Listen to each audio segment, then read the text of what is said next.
আসসালামু আলাইকুম। আমি হাকিম মোহাম্মদ মনির হোসেন, ইউনানি রেজিস্টার্ড চিকিৎসক, জেনারেল ফিজিশিয়ান, ইউনানি এবং আয়ুর্বেদিক মেডিসিন, ঢাকা। আমার চেম্বার বরিশাল, নতুল্লাবাদ, মধুবন ঔষধালয়।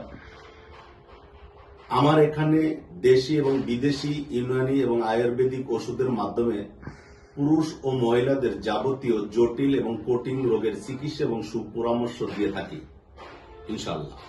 আমার মোবাইল নাম্বার 01721500603। এই নাম্বার আমার হোয়াটসঅ্যাপ নাম্বার, এটা আমার ইমো নাম্বার। যে যেখান থেকে বসে আমার এই ভিডিওটা দেখছেন, আমার সাথে সরাসরি যোগাযোগ করবেন, আপনার রোগ সম্বন্ধে বিস্তারিত আলোচনা করবেন। আলোচনা করার পরে সঠিক চিকিৎসা এবং সঠিক পরামর্শ নিতে পারবেন আশা করি ইনশাআল্লাহ। আমার চেম্বার সকাল 9টা থেকে রাত 9টা পর্যন্ত খোলা থাকে। আমি নিজেই নিয়মিত রোগী দেখি ইনশাআল্লাহ।